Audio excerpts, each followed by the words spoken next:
સુરતમાં લિંબાયત પોલીસે અસામાજિક તત્વોનું સરઘસ કાઢ્યું છે। ચપ્પુ લઈને આરોપીઓએ યુવાન પર હુમલો કર્યો હતો અને જે બાદ એક્શન લેવામાં આવી છે। લોકોમાં ભય પેદા કરવા ચપ્પુ લઈને આરોપી ફરી રહ્યો હતો।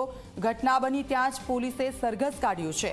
લોકોમાં ભયનો માહોલ દૂર કરવા આરોપીનું સરઘસ કાઢવામાં આવ્યું છે। તો આપ જુઓ અસામાજિક તત્વો કે જે રીતે તેમને છૂટો દોર મળી ગયો છે, પરંતુ પોલીસે આ જે યુવક છે તેનું સરઘસ કાઢ્યું।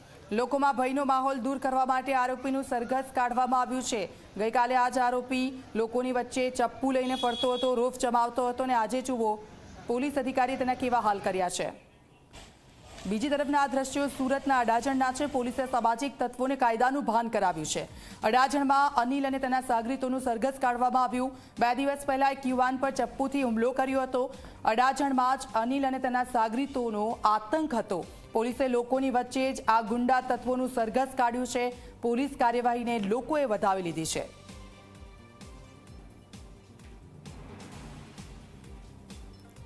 તો સુરતમાં સતત આ સામાજિક તત્વો છે કે જે ખુલ્લેઆમ ચપ્પુ લઈને બહાર નીકળી જાય છે, લોકોને ડરાવવાનો પ્રયત્ન કરે છે। લિંબાયત અને અડાજણમાં આ પ્રકારની ઘટના સામે આવી, પરંતુ પોલીસ અધિકારીઓ છે તેમણે આ બંને યુવાનો છે કે જે ગઈકાલ સુધી રોપ જમાવતા હતા, લોકોને ડરાવતા હતા, લોકોમાં ભય ઊભો કરતા હતા અને તે લોકોને તેમના જ વિસ્તારમાં તેમનું સરઘસ કાઢ્યું છે અને લોકોને એક સંદેશો પણ આપ્યો છે કે આવા લોકોથી ડરવાની જરૂર નથી।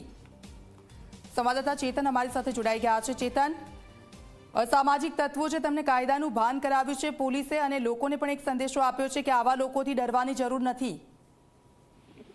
જી દીક્ષિતા, છેલ્લા એક સપ્તાહની જો વાત કરીએ તો સુરત શહેરમાં જે હત્યાના બનાવો છે તે બનાવો વધી ગયા હતા અને ખાસ કરીને જે અસામાજિક તત્વો છે તેમના દ્વારા સ્થાનિક વિસ્તારમાં પોતાનો ધાક રહે તે રીતે પોતે જાહેરમાં ચપ્પુ લઈને ફરી રહ્યા હતા। પોલીસ દ્વારા આવા અસામાજિક તત્વોને પાઠ બનાવવા માટે તેમનું જાહેરમાં સરઘસ કાઢવામાં આવી રહ્યું છે। આપ જોઈ શકો છો લિંબાયત અને અડાજણ વિસ્તારમાં આ જ રીતે બનાવ બન્યો હતો। ખાસ કરીને લિંબાયત વિસ્તારમાં 2 દિવસ પહેલા જ એક જે યુવાન છે તે જાહેરમાં ચપ્પુ લઈને આવ્યો હતો અને એક યુવાન પર હુમલો કર્યો હતો। આ સમગ્ર બનાવમાં લિંબાયત પોલીસે આરોપીને ઝડપી પાડવામાં આવ્યા હતા અને આ રીતે જાહેરમાં સરઘસ કાઢવામાં આવ્યું હતું। જ્યારે બીજી તરફ અડાજણ વિસ્તારમાં પણ એક યુવાન ઉપર હુમલો કરવામાં આવ્યો હતો, જે પ્રકરણમાં પોલીસે 2 આરોપીઓની ધરપકડ કરી હતી અને એ જ વિસ્તારમાં તેમનું સરઘસ કાઢવામાં આવ્યું હતું। લોકોને એ વાતની અપીલ કરવામાં આવી હતી કે આવા અસામાજિક તત્વોથી લોકો ના ડરે અને પોલીસ તેમની વારે જ છે। બિલકુલ, આભાર ચેતન, આપની પાસેથી અપડેટ્સ લેતા રહીશું।